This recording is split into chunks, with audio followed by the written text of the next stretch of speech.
Hey everyone, welcome back to brand new Take Aim podcast. This week I have Arron Bleise on. Arron is a fellow podcaster as well who hosts his own show called The Fall Podcast. You might have seen Arron as well on the Kiefer Brothers show, Hambino. Arron just shot, or I should say last season, a great buck in Iowa called the Great Hambino.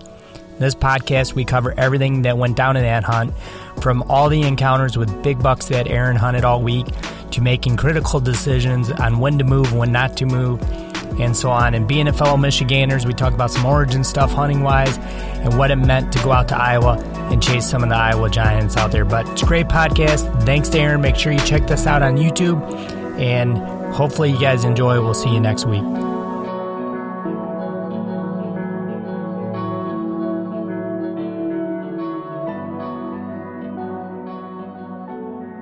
All right, boys and girls, we are live, brand new Take Aim podcast, and excited this week to have Arron Bleise on from the Kiefer Brothers show, Humanimal. And Arron, man, just excited to catch up with you yet again.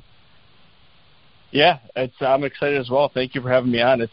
It's a little bit of sigh of relief and maybe I don't know, it's just fun getting on these to do. I mean, we're in quarantine and crazy stuff going on right now, so I'm down in the basement and trying to clean up some stuff right now. So glad to be on, man. Yeah, for sure. You know, it's a crazy time for us, and Arron's a fellow Michigander, and we were actually just talking offline about turkey hunting, so super excited about that for him. And for me, it starts tomorrow, and but really excited to talk about the episode I watched of the buck you killed in Iowa called the Great Hambino. But I know we have a lot to talk about, actually. But, man, what an awesome buck and an awesome episode. I was super excited to watch it, and just kind of the feeling of being a Michigan guy and knowing what it's like to put in those points and just everything about it. I mean, we love Michigan, but, man, we dream of Iowa, and it's just kind of, Arron, I'm sure you can speak to it, just kind of truly special when you know you're getting close to drawing that tag and saying, I'm out of here. Yeah, it is. I mean, the whole Michigan thing, it's, you know, a lot of people probably from PA and probably Wisconsin, you know, those three states, I feel like they kind of go hand in hand, like with tradition and how a lot of people were brought up. But like I've said it before, and, you know, growing up in Michigan and, you know, being a young boy and just thinking and watching, you know, hunting shows on TV and stuff growing up, like the Real Trees and the Primos and stuff like that. It's like, you know, Iowa was always like a dream, but I never really thought it was something that could have been obtainable. I mean, you know, I never really thought probably back then that I would be doing what I am doing now for a job. And, but it's like you watch these people, the Lee and Tiffany's and the Drurys and, you know, guys like that are doing crazy things and just getting after and harvesting these huge deer year after year. And it's just a dream. And honestly, you know, 3-4 years ago, I started putting in for points, and the tag process was kind of funny. I didn't even realize I was going to draw the tag for this last year, because I was supposed to only put in for a point, and they actually put me in for a tag. And when the tag came, it said, "You're granted an archery tag." So I said, okay, well, I guess I'm going this year. So that's decisive, yeah. It was kind of a surprise. Yeah, that's really cool. I know that, I mean, for some of us, majority of us, you know, we wait years, we take it really serious. I've been to Iowa twice, and just in preparation for this. So tell me a little bit about, like, your preparation, Arron, and how kind of all that went down on where you're going to end up hunting and how well you pre-scouted and what tools that you actually used to scout in that manner. I mean, did you go out early season, start with shed hunting? Just kind of run me through the program. You know, I've been out to the area where I, you know, was going to hunt for the last 4 or 5 years. You know, filming Chris and Casey and everything, and Casey's hunted there. I mean, I've been with these guys, working with them for 8 years now, so I think he's been there 3 times. So him and I have been there 3 times, you know, once with a bow and I think twice with a gun, I believe. So, you know, I've been out there. I know the farms. We actually, one of Chris and Casey's best friends, Chad Johnson, he owns an outfitter out there called Midwest Antler Company, and we've I've got to know Chad and his family and his wife Jamie and kids really well over the last 5 or 6 years. And basically what Chad does is he just, gives us a place to crash, and, we go and get a lease somewhere, and then he can, he helps us out a lot, just with stands and doing a little inventory, because, we're 12, 13 hours from him, so it's a little different to try to just go over there for a quick weekend. So he, we got to give a lot of kudos for him, because he does do a lot of work for my preparation, everything going out there. And I'm editing TV shows in the summer, so it's really hard for me to get away and having a family and everything. So he really helped out a lot. But the preseason stuff, it was, I had to go and do a project. I had to film on the west side of the state of Iowa for a project the first week of October. So I was only going to be like 2 hours from Chad. So Casey flew in after I got done filming, and him and I went over to Chad's and hunted for the first week of October. And we hunted a couple farms. I ended up shooting a doe, and I shot a coyote. And, I was just trying to get my feet wet and just, possibly maybe like, have one of those big deer come by. And when we got there, we have the farm that I ended up killing the Hambino on is actually a farm we've been looking at for the last 4 or 5 years, just have never been able to get permission. And this year it ended up happening, and it paid dividends, and it was just pretty cool. And I got Chad to owe for that too. He helped out a lot on that front, just because I couldn't be there either, me or Casey. So Arron, what exactly about that farm the past 4 or 5 years had you guys noticed and kind of keyed on that, like, hey, this piece of ground we really need? So that farm in particular, it was in the middle of a section that, for a lot of people that might be listening to this from Michigan and, in Ohio and stuff like that, like the roads out there are not like mile sections like they are in Michigan. Everywhere you go, it's like a mile or a half-mile section. Sections out there, it looks like it just like you threw a dart at the wall and then like, oh, let's put a road here, and it's just kind of, there's a road here. It might be like a mud 2-track or, that's just kind of how it is. This farm kind of sat in the middle of a section, and it was kind of the hub, the epicenter, if you will, and it had a big, I call it a spine, a big spine of timber, a ditch. If you can kind of picture the farm kind of gradually going down, like on both sides, like kind of a ravine in a way, and then it had a lot of fingers of timber coming off of that. And what that spine was connecting was a big bedding area on the neighbors to a lot of food on the other neighbors. So bedding to the west and food on the east. So we were like right in the middle. And we were looking at this farm for, like I said, 5 years or so. And, we've hunted farms around there, and it was just like, man, if we could get on this farm, we think we could get a lot of deer that are cruising, from their bedding, because we can get tight to bedding and we can get tight to food, and just vice versa. And ultimately, once we got on there and started hunting a little bit, that's basically what happened, really. That's, the movement we were seeing. Right. Well, that's pretty cool. It's neat that you guys had, very seldom does it work out that way, that you're like, man, I wish I could get on that piece, and then eventually it happens, and then to unfold into this story that you're telling. Yeah, yep, it really is. And, I don't think it was one of those it wasn't one of those pieces when we looked at it in the past where it was like, if we can get on this farm, we'll, get after a giant. But it was like one of those farms that, like, if we could get on here, there's going to be a ton of deer, and we're going to be able to see and have an opportunity at a good one. Not saying we're going to go in and just get after the first 200-inch deer ever, or something, if that makes sense. It was just, we knew there was a lot of deer using it, and we knew that that farm had not been hunted in a long time, so it was virtually untouched. Yeah, which is really, obviously, that is something you always love when you find a farm that it hasn't been hunted.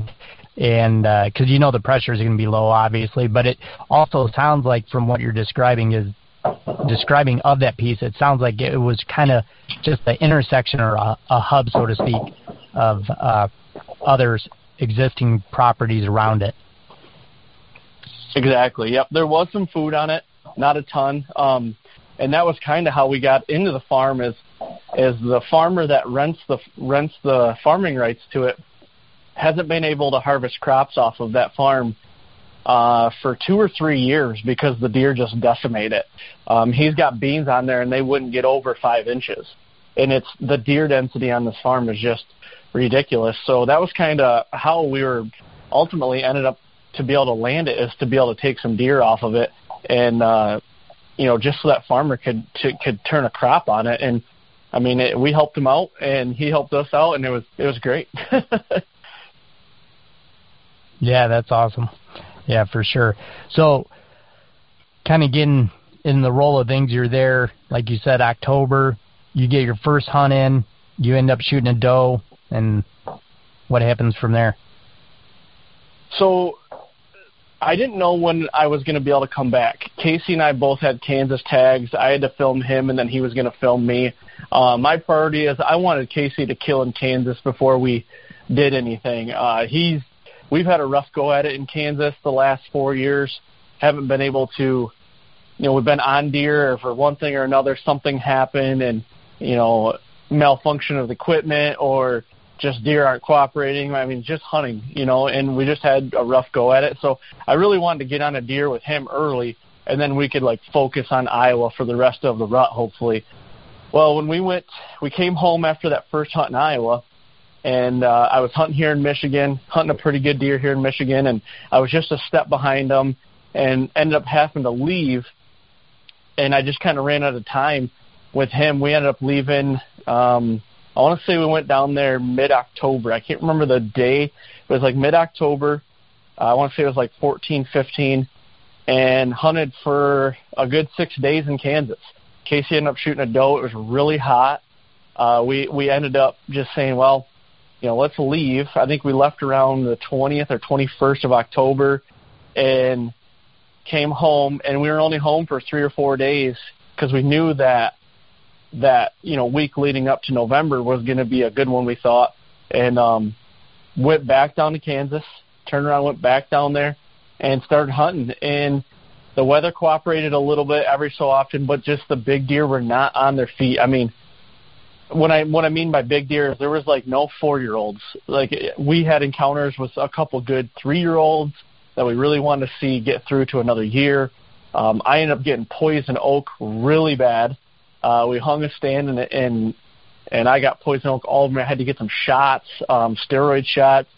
And about November 1st, I believe it was, Chad ended up calling us and saying, hey, you guys should come up here. We're only 2.5 hours south of Chad. And he's like, you guys should come up here and at least give it a week because it is about ready to turn on. He's like, the big deer are on the move right now. And Chad is, he's out and about. He runs an outfit, so taking guys to stands, and all he does is drive around and scout all the time, all day. And Chad is, he is a big deer killing machine. He's one of those guys you probably won't hear a lot about, but he's got some giants on his wall. And yes, I know he lives in Iowa, but the thing is you got to have a little bit of knowledge as well to get on those deer. And he just has a knack for it. It's unbelievable what he can do. So he called and said, you guys should really come up here and try it out. And the big deer are out showing their faces in daylight right now.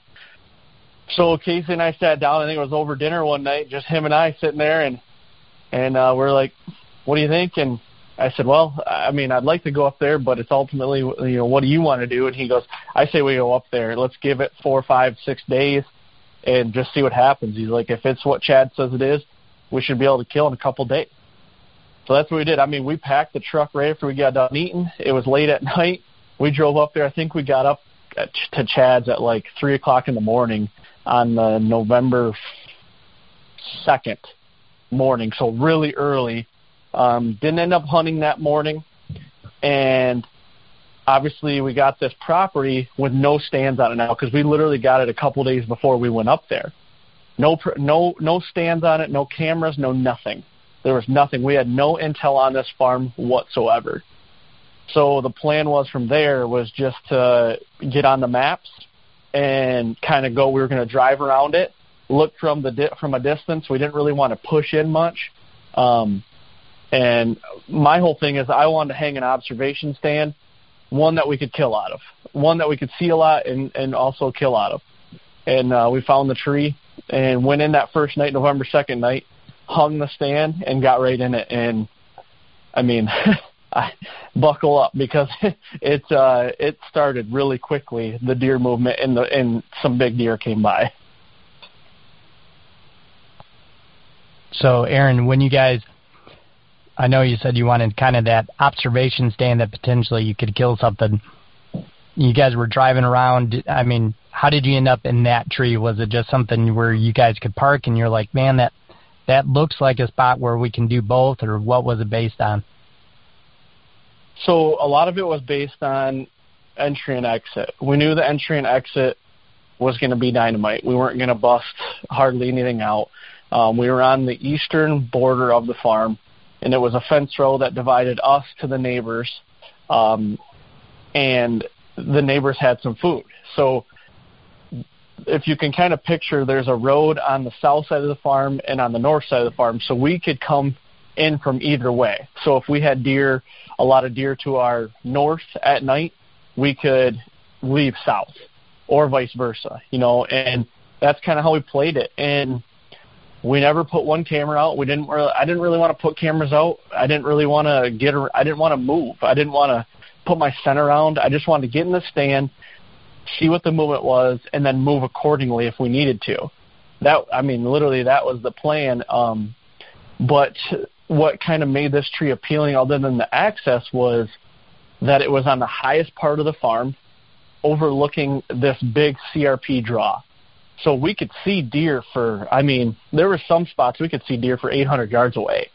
And we were just so high, and, we thought that was going to give us the best vantage point, but also we figured there was going to be bucks cruising this fence row, checking the corn, the food on the neighbors, and, we thought we might be able to get one cruising there and getting one down. So we knew we were going to be in the chips and just move accordingly if we needed to. Yeah. Well, I love what you said there, and I kind of thought that was the answer about the access. And access is such key. Being able, especially as well, getting two things. You're getting an observation stand and access, especially setting up on a new piece. That's one of the things, I really always look for is, how far can I see? And, kind of that it equates to, what some of the deer, at least the deer movement is doing. And that's huge. But, man, access is, as we all know, it's number one or number two. Right, yep. And to kind of go a little further with that, I agree wholeheartedly. There was nights that we'd go into that stand from the north, but had to leave to the south. So our entry and exit some days were different, which that's what I really like to find. So, back in my early days of hunting, I always thought it was like you got to go down this trail to enter and you got to leave on that trail. Well, you find out quickly that sometimes that's just not the best way to do it, and deer know, what you're doing. You're probably blowing out a lot of deer. So you kind of got to get creative, in my opinion, and that's what we had to do on a lot of sits. Yeah, no, that makes total sense. But you guys picked that tree, and then, like you said, you guys are off and running. From there, it just seemed like all of a sudden you guys were in the deer. It was crazy and pretty awesome to watch, via the show on YouTube. Yeah, the first night we got in there, we hung the stand and got right in it. We were in a cedar tree. Casey and I love to hunt cedar trees because of the cover and the smell. I love the smell of cedar trees, and I feel like it helps with a good cover-up scent. We were only about 8 feet off the ground, maybe. And, we had some deer moving that night, and we saw, right at kind of the last light, I went maybe a half hour before, sunset, a giant came out. He was a double split G2 mainframe 10-point. I'd probably go in the high 160s into the 170s possibly. He came out, he's just cruising down in the bottom. The bottom down from me was, I think it was like 130 yards, and it was like it was one of those spines, one of those fingers coming off of the main spine, and he was cruising that, hit some scrapes. I was grunting at him. I would snort wheeze at him just to try to see if he'd come up there. and he would look up in our direction, but he had something else on his mind, and he just kept, walking, and he ended up walking. We watched him probably for a good 5 minutes walking down in front of us, and he just went down in that main spine. And I think the deer, when they get down in, it's a pretty big gully. When you get down into the timber, it actually drops farther down. I think deer get down in there, and nobody will see them or hear them or nothing. And they can, like I said, they can go to that bedding and they can go to the food, and not a lot of people will be able to see them. So I think he got in there and was just like, well, that's nothing that he wanted to mess with. So that was basically night one. And that was, I'll tell you, I was excited because that's the biggest deer I've ever seen in my life with a weapon in my hand.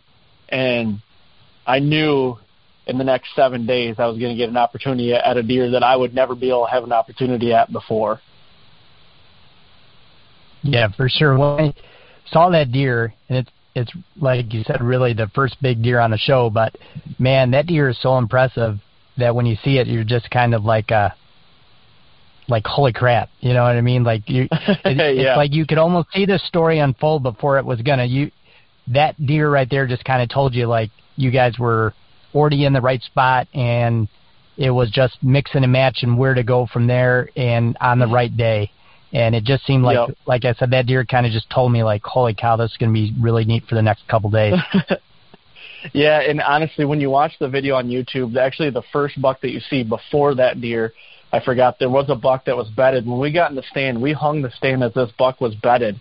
Probably 150 yards from us, and you'll see him. You can just see like his head and his rack above the grass. He was probably 140-inch, somewhere around there, 4-year-old. So I would have probably shot that deer. You know what I mean? I was just wanting to shoot a 4-year-old. I didn't really have an inch goal. It was just I wanted to shoot something that I know I would never be able to shoot here in Michigan. And when I saw him, I'm like, okay, that's a good sign. And then I saw the big deer. So like going back that night, I was thinking there's at least 2 deer here. We're good. We'll get an opportunity at one of these 2 deer. And not to mention, who knows what else is out there. Yeah. No, that's for sure. Yeah. And like you said, you guys really didn't know, which makes it exciting.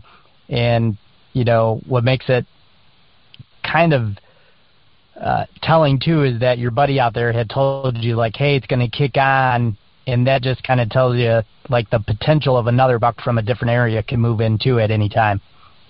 100%, yep. And we knew we were just in a big travel corridor, and we knew we were going to, I guess I shouldn't say we knew we were going to see a lot of deer. I just thought we were because we were in the middle of all of it. That's what we were thinking. So. Yeah, exactly. And to me, that's one of the best spots, that you could ask for. I would really take a spot like that, especially that time of year, over anything else, to be honest. I really would.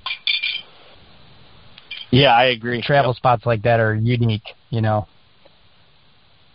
sure. It's nice when deer have to come out and kind of check what's going on and see, get on their feet and check this field or that field and kind of, look for a little social activity, and those spots aren't always easy to come by. I agree, yep.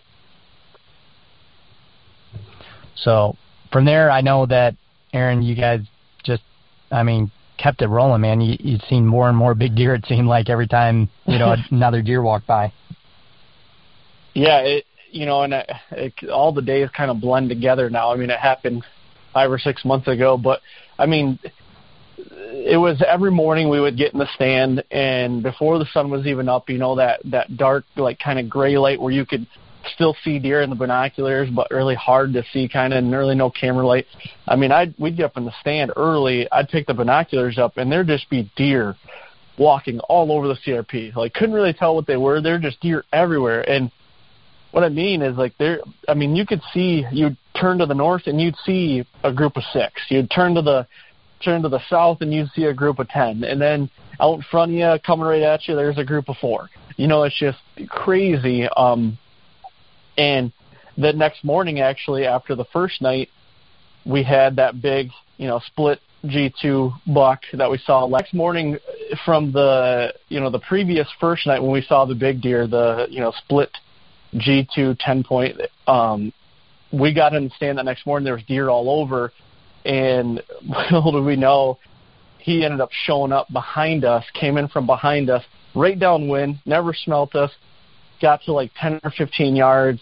I got ready, couldn't get to full draw, and once I did, he was just had some limbs in the way, and I couldn't get a shot off or anything like that, and he just kind of walked out of our life. So I'm like thinking now, okay, saw him twice, had him at 10 to 15 yards, some limbs in the way, and honestly, I was thinking then, I was like, okay, something's going to happen. I'm staying here in this farm, not moving, and we're going to kill that deer. That's what I'm thinking.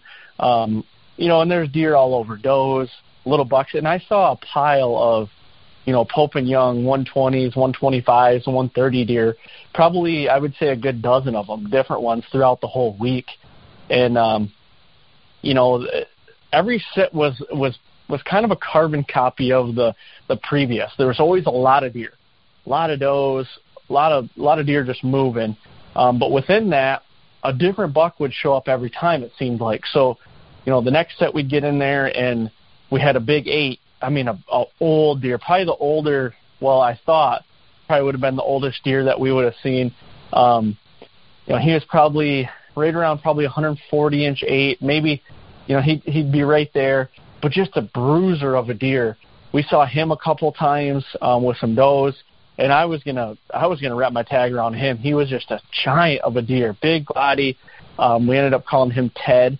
He'd chase a doe out in front of us, and he'd be making scrapes and rubs and everything, and he wouldn't have anything to do with us. I would grunt, snort, wheeze, everything at him, rattle, nothing. He just did not want to leave that doe. So totally understood that. But one morning, the morning we saw Ted, we had a big 9, and I looked up over the ridge across from us, and there was this big deer walking up the hill, and ended up grunting a couple times, and he turned on a dime. I mean, he was probably 250 yards away, turned on a dime and came right to us.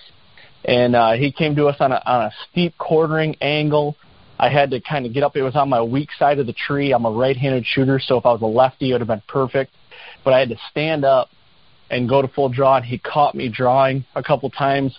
And then when, he turned to walk away, Casey stopped him at 35 yards, and I had the biggest branch in his vitals, and I just did not feel good with taking the shot.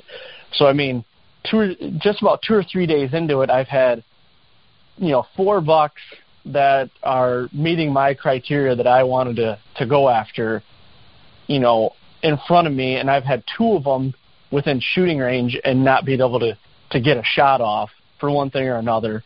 So, I mean, the hopes are high, and the whole theme, going through the first 3 or 4 days was down in front of us with that spine, that finger that came off the main hub spine. There was a cedar tree down there. There was an edge, and all the deer, all the bucks were going by that cedar tree, every single one. So every time we'd have a shooter go by there, we'd look at each other and be like, we got to get a stand down there. We got to get a stand down there. But everything was happening, one thing or another, and we wouldn't be able to move it because we'd have a deer come in, a buck, and walk right underneath of us. And it's like, okay, well, we can still kill from this tree. So, every other set, it seemed like it happened that way. And it was like, why are we moving from here when we've got deer, good bucks underneath of us to go down there? So it was like one of those give and take things. And it was the pressure. I had a lot of self-inflicted pressure. I'm a very competitive person. So it's like, I wanted to do this. I wanted to wrap my tag around, a deer that, like I said, I wouldn't be able to take here in Michigan. So I had a goal set for myself. I had a lot of pressure because I didn't know how long we were going to be there, and I felt like this was probably going to be the only time I was going to be able to hunt the rut in Iowa for this year, because once we left, we were going to go to Kansas, and Casey and I both had tags. So we were going to sit there until, we filled those tags. So the pressure was mounting, and as every deer would get closer and we wouldn't be able to get a shot, it was just like, what do you do? So I know that decision all too well, and it's like when you're in a good area and then you're like, why do that? And then you have that debate with yourself, and then you're talking yourself into it and out of it, and then it's going to be the worst decision or the best decision you've ever made. So I'm just relating, like, exactly, I know how that feels, and that pressure with every step and every thought of moving that stand just kind of gets really immense there for a minute. Well, I agree, because what had happened, too, with that stand, we called that stand Tiny Dancer, and if you guys watch the YouTube video, you'll hear us refer to that stand, Tiny Dancer. And the thing is when you look at the weather, the wind was perfect for that stand the whole time. And we could hunt it on just about any wind, honestly, because the deer were coming from, I mean, you couldn't really guess where the deer, they would just show up out of nowhere. So scent control was a big thing that we had to, keep mindful, like always. And, it ended up paying off. But I had the 9-point come in again the next morning, and it was too low of light. I could have shot him at 20 yards, but Casey didn't have enough camera light. So, like, that happened. And then, so that was on day 5, I believe. And I think it was the morning of day 5. And once that happened, I knew we were literally only going to have a couple days. And I felt like we were probably going to be leaving. And later that morning after that 9 left, I want to try to rattle something out of the corn behind us. So I did a blind rattle. It was just, crash them together, just see if we could draw something out of nowhere. And about, 30 seconds into the rattle sequence, the biggest deer I've ever laid eyes on, with a bow in my hand, bigger than the one before, comes bolting out of the corn at about 130 yards behind some cedars, and I'm just seeing his left side just running down the cedar row. And I could see it, and then he'd go behind a cedar, and I couldn't. And it was just white and really big. And he got to this opening and looked up in our direction, and I'm like, oh, my gosh. I just kept saying, big deer, really, really big deer. And he's sitting at about 130 yards, and what I didn't realize is he had a doe in front of him as well. And she kind of ran and hid. She ran somewhere, and he stopped because he wanted to know what the fight and what the commotion was.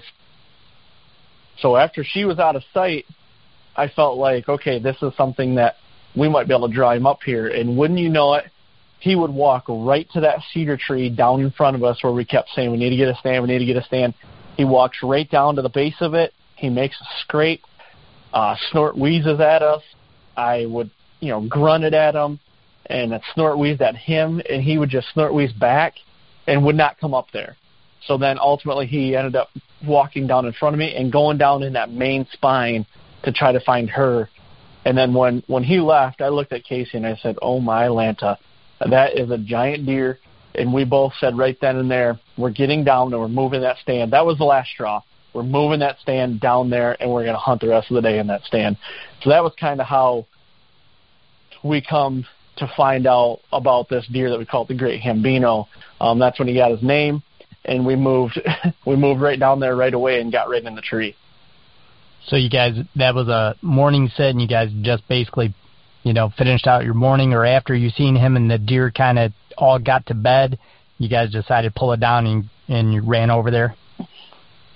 Yeah, we pulled it down, and we figured we needed to get in that tree because that tree is in the spine that he went into, and we were thinking that with the hot doe scent by that tree, one of those bucks was going to come by.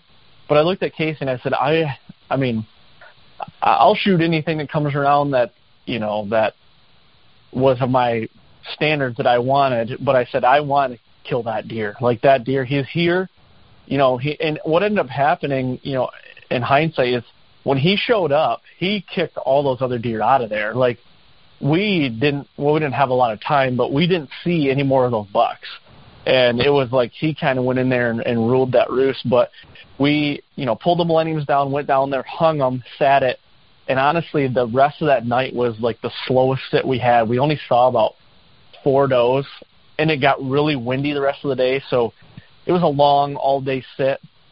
But we were putting in long days. I mean, we were only coming out of the stand midday for probably an hour at the most every day.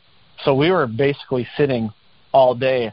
And then gearing up for that was a Wednesday, I believe. That Thursday, that next morning, was supposed to be like a 28 to 30 degree drop in temperature. It was only supposed to be like 16 degrees or 18 degrees, something like that. So we knew that the deer were going to be moving. It was going to be a huge cold front coming in, and we thought the deer were going to be up and ready to go. So we were going to go back to that stand in the morning, get in there early, and just ride the hole and see what would happen, really.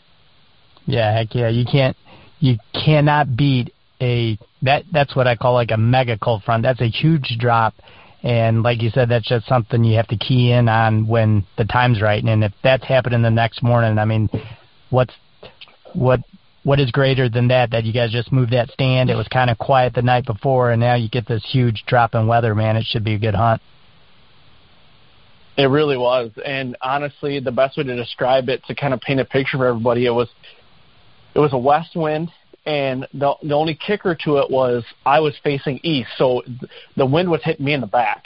All the deer that were coming by this tree were on the east side of the tree, so the wind would have been blowing right at them. But we figured that we could see them coming quick enough in front of me that we'd be able to get an arrow in one of them before they hit our wind. No deer were ever going on the back side of the tree on the west side.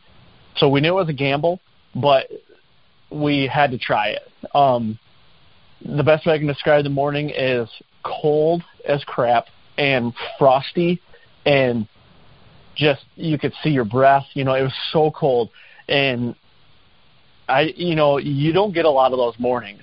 I remember having those mornings. I felt like there were more when I was growing up. Like the leaves were crunchy, and it was just that textbook morning.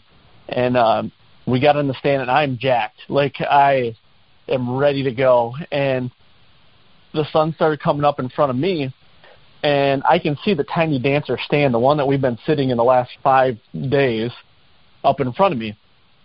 And we ended up having a spike and a doe underneath of us in the timber to the right of us. I mean, probably 10, 15 yards. I think they must have either heard us or saw us, because they didn't run, but they kind of came out of the timber and started heading towards the Tiny Dancer stand, which would be straight east of me.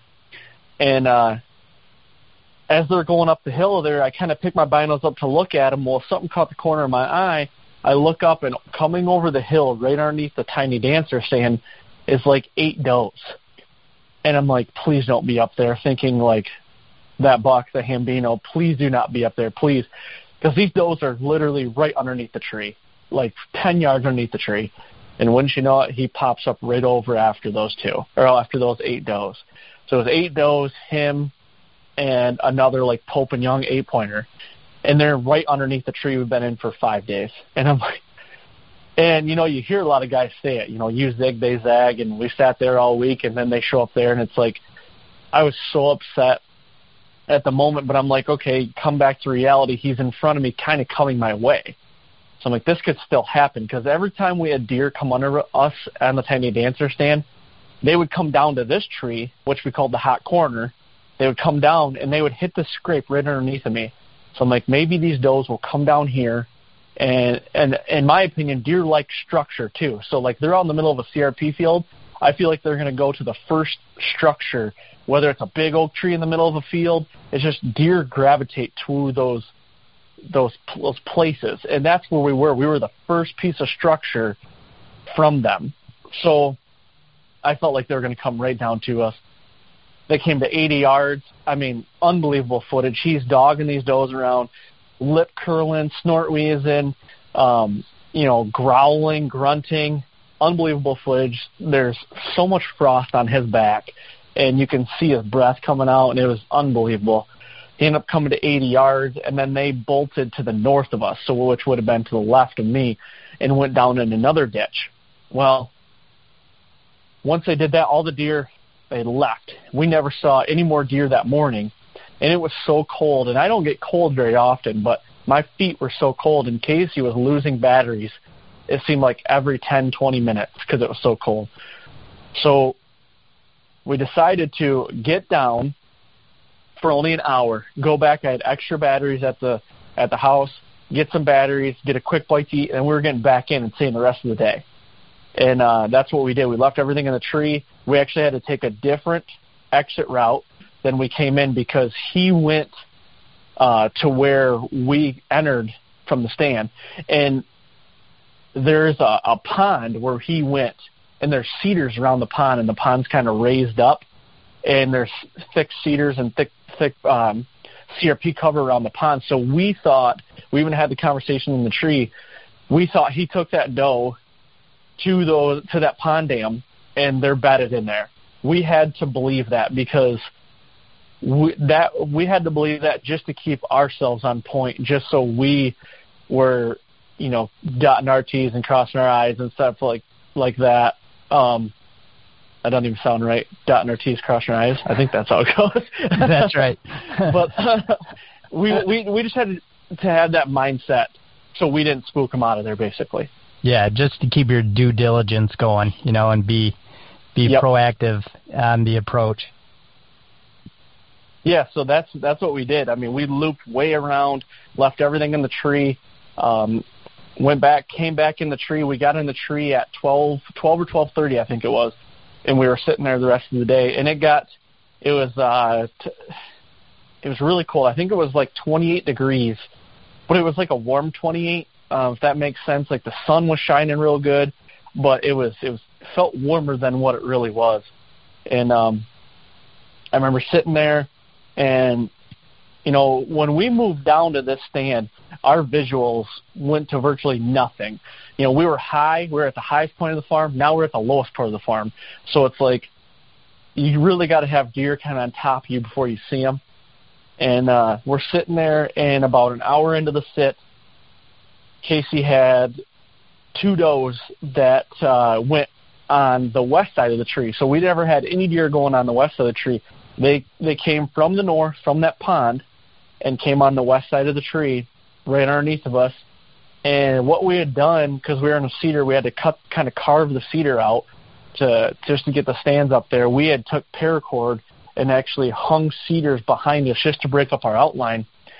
When they walked by there, I was not going to be able to get a shot because those cedars were there. We didn't have any lanes down there.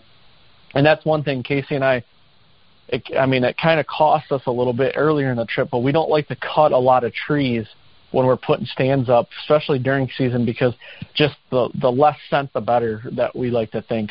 So we just like to carve little pockets and go from there. But these does came by and kept walking, and I remember having the conversation with them, like, why is there two adult does, not that it's so uncommon, but like by themselves in the heart of the rut. I mean, the rut is on. It is kicking. Every doe that we saw, I felt like was getting chased or getting bothered. So it's like, why is there two that aren't? So they walked off, and then about an hour later, Casey said, deer coming from back here, and it was an adult doe by herself. And she did the same trail at 15 yards, went right by us. And she had so many scuff marks on her back, like she had just got bred. She just looked like that.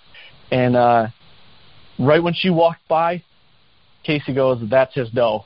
I'm going to guarantee you that's his doe, because she was coming from where they had went that morning. And you could just tell, like, something just came over you. You could just tell something was, she was with a buck, or, it just, all the signs I felt like pointed towards that. He goes, that's his doe. And then I was like, I cannot shoot over there. Why are all these deer coming this way? So we decided to take those cedars down, and was like, okay, we're just going to be exposed, and I'd rather be able to get a shot than not, than get busted. So she walks off, and we're sitting there, and it was I think it was about another hour. It was 3:30. And he said, hey, there's another deer coming from the north. And he can't see him because there's a big cedar to our north, and all he can do is hear them. And you can't see them until they're, like, right on us. I stood up and grabbed my bow, and he said, it's the great Hambino. And I looked around the tree, because this is on the back side of the tree for me, and all I could see was his right side. He's already at 20 yards, and he's coming right at us. So he had walked from the north going south, wow, like all the does did. But when he hit our ground scent coming, that's where we came into the stand. When we hit that ground scent, he took the ground scent and walked right at us with his nose to the ground. Really weird. So he came right to us. Nuts. Yeah. Our ground set, we even said, was like, we got to clean it up a little bit. But he hit that ground set, came right to us. I went to full draw, and I'm in blackout mode. I remember now kind of the steps I was going through, but like at the moment, my heart, you could see it coming on my chest. I almost bet. And went to full draw, and I have a Garmin sight. So people that might not be familiar with a Garmin, you got a trigger on your handle of your bow. It ranges for you. So I hit that trigger, and it was ranging. And when I let go, it gave me a 17-yard pin, so that meant he was at 17 yards. For some odd reason, my mind did not register, and I'm like, okay, I kind of freaked out for a hot second. And if you double punch that trigger, it'll give you fixed pins. So it'll give you whatever you sighted your bow on for your fixed pins. I did a 20, 30, 40, 50. So I double punched it. My fixed pins come up, and then I kind of got like confidence back. I'm like, okay, we've been here before, you know. And I put my 20-yard pin on him. He took a couple more steps. I stopped him, and I shot him. And I actually got really lucky. One of my vanes hit a limb, and, you know, I got really lucky. And he ran up the hill probably 60, 70 yards, and we watched him pile over right there, and that was the end of it. Yeah, that's amazing. And I know that you can, if I remember right, Aaron, you can see that arrow kind of kick like that a little bit, but luckily for you, it wasn't enough to really move the arrow, you know, and take it off target, but it did kind of kick your arrow, which I thought was like, holy cow, it just added to the drama.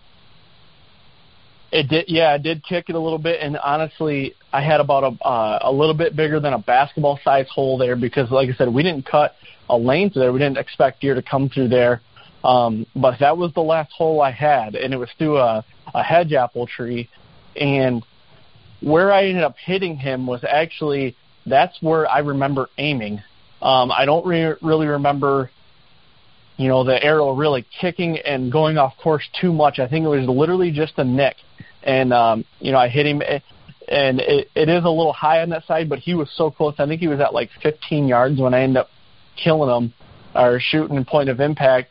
And, I mean, it took out everything. He didn't go far, you know, and piled up, and that was the rest of it. That was it. Yeah, no, he didn't go far, and that angle that you hit him and where you hit him is just so devastating. I mean, he took all of it in the right areas, and, you know, like you said, he only literally went like 60 yards, so he falls over, and I mean, for you, man, it's time to celebrate, and you guys can, you know, relax a little because you hunted hard. You went through all the drama of all these big bucks and trying to move on them, and it was really exciting how it unfolded because it was like, you know, it was just everything. You were in the right area, lots of big deer, and it was just putting the time in, and, you know, it didn't happen overnight, but that's what really actually made the story so good, and on top of that, you know, you killed just a once-in-a-lifetime buck, and from being, like I said, boys from Michigan, I mean, I can only imagine what you felt like when you walked up there. There was a lot of a range of emotions in the tree. I can tell you, once he went down, Casey and I mean, hogging it out, like high-fiving.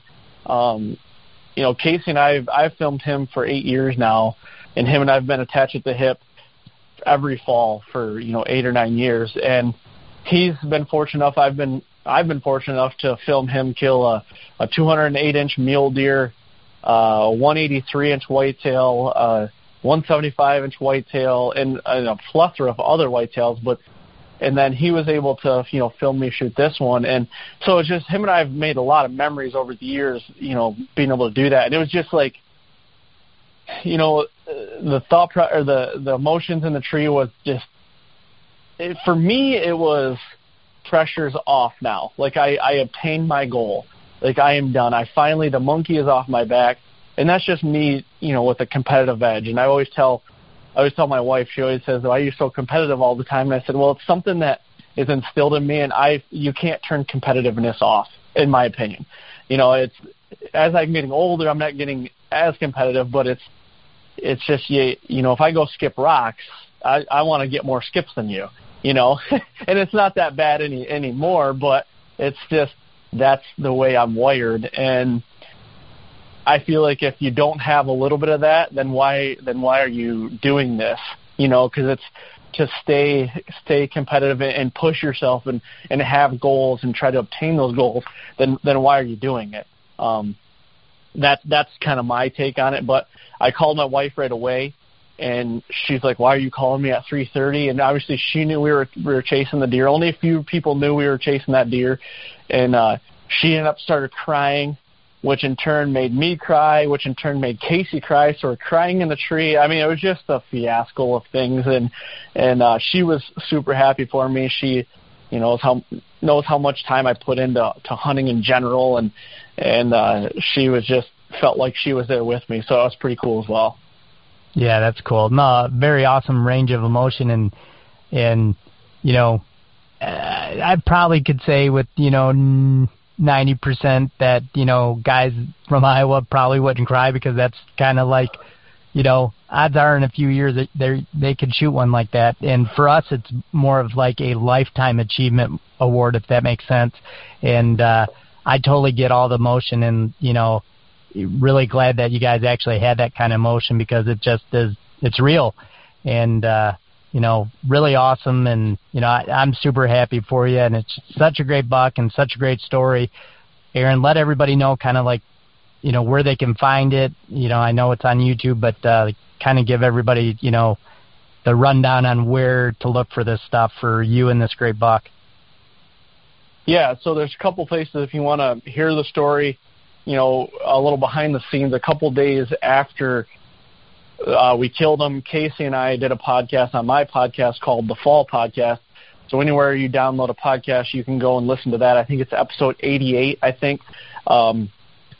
It's the story about the Great Hambino, and we actually get into a lot of behind-the-scenes stuff, that the information, like right away, we killed him like 2 days before that, so we wanted to do it while it's fresh in our mind. So you can listen to that there.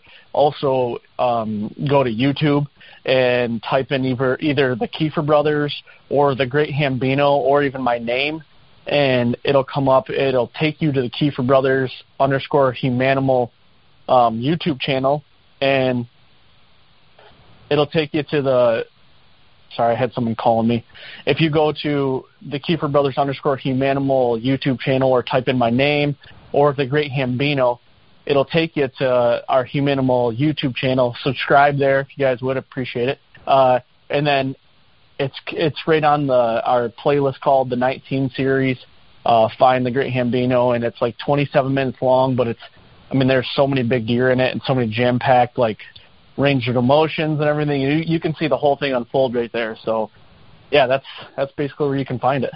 Yeah, it's really awesome, and I'll probably end up watching it again this weekend. But actually on YouTube it says The Great Hambino and Iowa Giant 19 Series Chapter 7 Humanimal. So if you see that, that's this story, and I highly recommend everybody checks it out. And Aaron, man, I'm super glad that we got to catch back up, and good luck tomorrow turkey season. And I definitely think the word of the day for the podcast was plethora. Have not used that in a while, and I'm glad you kind of brought that back. Yeah, no problem. My dad, he says that a ton of times, so I think I just got it from my dad. It's a great word. It's a great word. I used to say it all the time, so I'm glad. It's like one of those words you kind of forget that you had actually used. So. Yep, exactly. There you go. But awesome, man. Make sure everybody checks that out. And Aaron, thanks so much, man. I hope you guys have a great season this coming year, and I hope that I'll have you back on. And I'll be headed to Iowa this year, so it'll be my turn, and hopefully, we'll have something else to chat about. There you go, man. Well, thank you very much for having me on. I appreciate it. Love what you're doing with the podcast. And, yeah, thank you for letting me relive it. Yeah, awesome story. And as you guys know, you can check us out every week on the Filtered Outdoor app, iTunes, and the Outdoor Podcast channel. We'll see you guys next week.